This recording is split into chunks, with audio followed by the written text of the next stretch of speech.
Okay, this is the final race in the Pacific Raceways series. Not only does Peter Kim have first place in the bag for the series leader, but the Gene Johnson team is also the overall series winner by this point. So with all the pressure removed to take the series, and the fact that we had 9 people racing in the 1-2-3 field tonight, we elected to do a bit of a risky strategy, which was to have us at the front of the race, keeping the thing fast, preventing anyone from coming around us, and hopefully leading Peter out for a victory. But as you'll see, a few things interfered with our plan. The first one's on me. I was introduced to the concept of a door, which is a rider at the back of the train who kind of prevents other teams from interfering with us. And the next threat to our plan was the much shorter race tonight. Not only is the sun setting sooner, but they had to leave time for the podium ceremony, so this was only about a 35-minute race instead of the normal hour.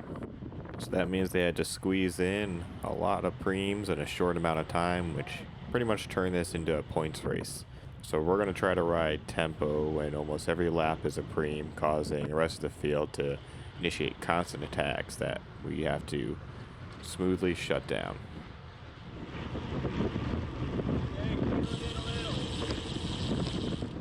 So I start off a little too hard and cause our team to break up, so Galen's got to reel me back in.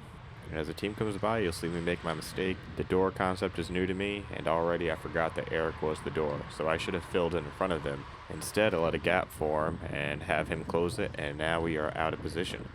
I do that a few times in this race, which adds some hesitation and awkwardness to our pace line.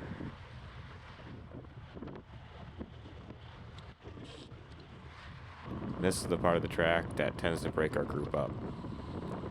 This is usually when people start positioning for the sprint. They start coming around us. So I go to the front to try to reorganize us.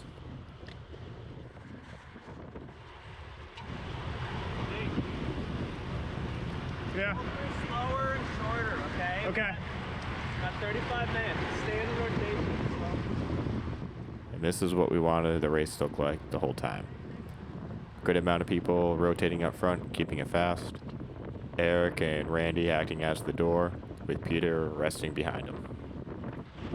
Okay, the first test of our tactic, an attack comes on the left, and we don't chase.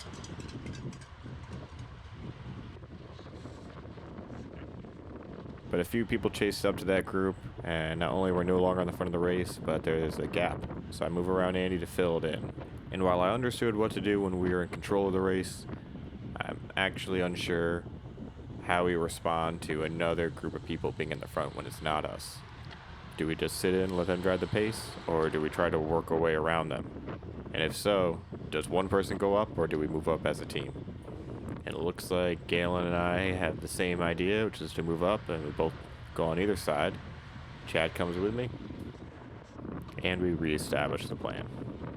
And my only concern with this plan is I know Galen kept telling me to pull it back, but I think we're going too slow in this back straight. We have a tailwind and we're not really going that fast. We're under 30 miles an hour. And this is actually the speed we carry on the front straight with a headwind. I think we should have been going a little bit faster to prevent people from attacking us at the end of the straight.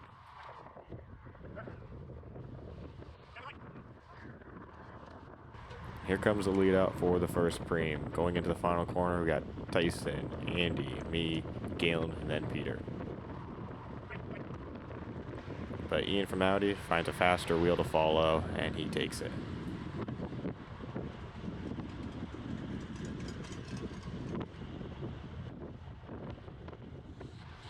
And as you can see, preems really split our group up.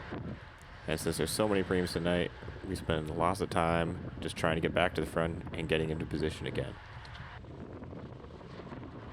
So it's just Chad and I at the front, so I figure we should just do short pulls and wait for the rest of the team to catch up to us. One of my weaknesses is I'm not an aggressive racer, so when it comes to fighting for position into a corner, I tend to concede early and then just rely on pure power on the exit to regain a position. And while that might work in Cat 4 or 5 racing, 1, 2, 3 field, people are too strong and I can't afford to do that every corner. But the nice thing is with this tactic, it forces me to stay with the team. So I know that people behind me are counting that I stick on Randy's wheel. So when Audi on the left and Gerard on the right tried to squeeze me out, I resist.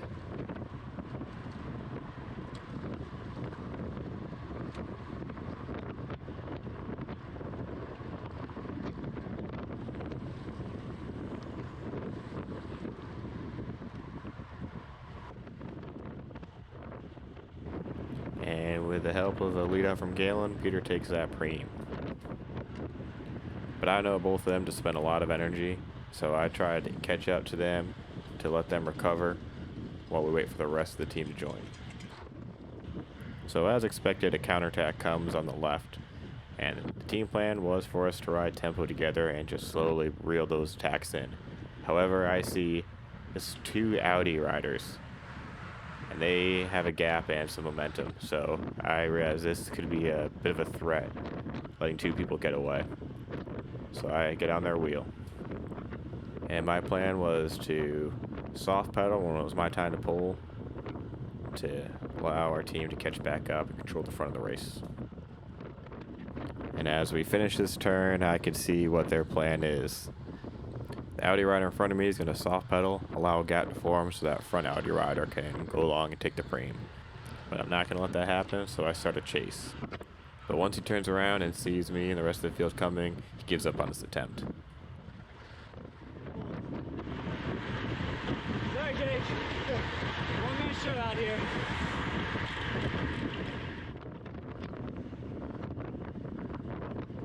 And it looks like a bug has hit the GoPro, so let's cut to camera 2. So Liquid Velv flicks his elbow, wants me to pull through, but I'm not gonna. I'm waiting for the rest of the team to join up. So he pulls off, but I can see our team is coming up on the right side.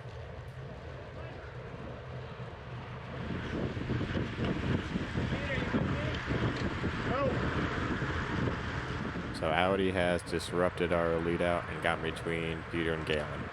So I attempt to get Peter back on the lead out train. Slide right.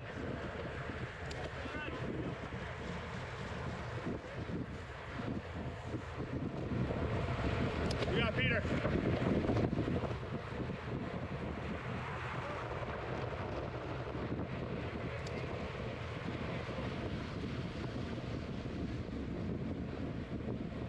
But this Ian guy from Audi, he's too good.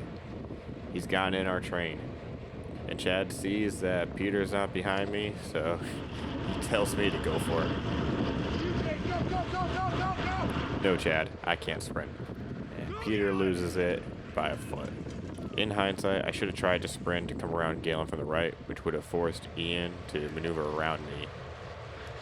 So now it's time to get in front of Galen and Peter again and let them recover, because these are probably our best shot at winning for the night.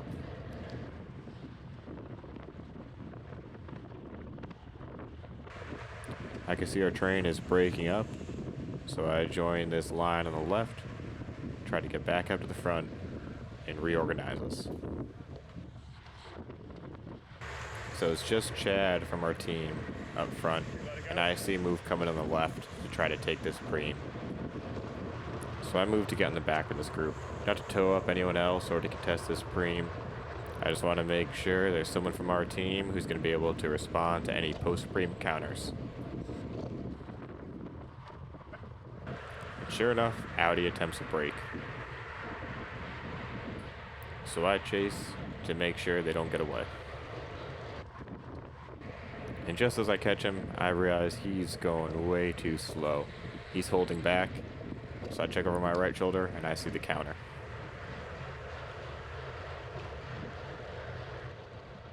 But luckily the rest of the team shows up and we immediately go back into the race plan of just riding tempo and smoothly bring back any attacks.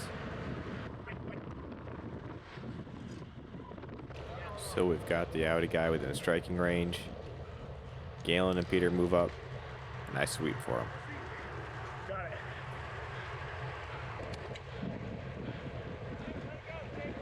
Yep.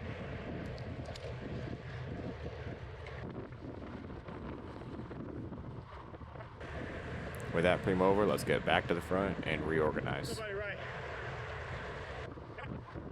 On the left, a Liquid Velo rider goes solo, but we let him go, so we're going to chase him down as a team. And as I try to flick Andy through, I see that Johan has gone in between us.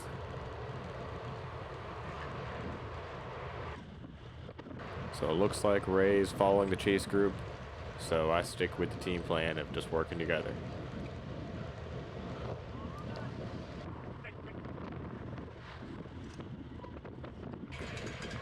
Okay, final lap.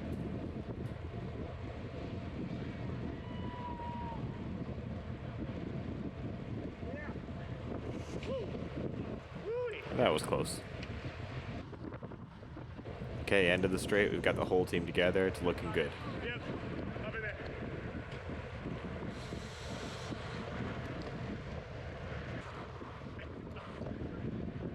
So I'm not sure if this is the correct thing to do, but I realize that Chad, Galen, and Peter are our strongest finishers. So I think it's important that Chad and Galen save their legs for the lead out. So I figure Randy, Ray, and I should just keep doing turns on this back straight, so that way Chad and Galen don't have to do any extra pulls.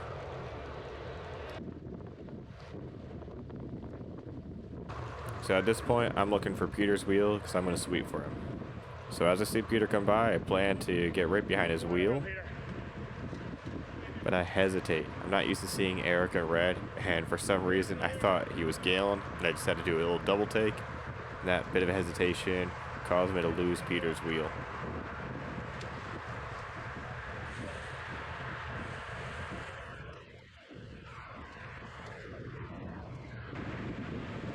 But even without a sweeper, Peter's able to take the win by a foot.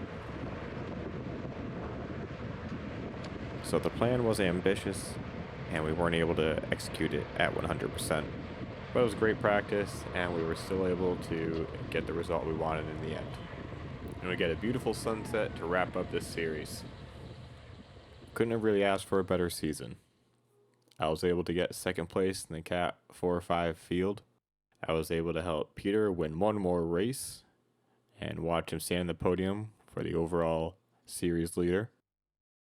Played a part in getting the Team Dominator trophy for being the team with the most amount of points. I met a bunch of incredible people. I learned a lot from them and had fun riding with them on the track. And got to experience and witness some incredible finishes. I think this picture says it all.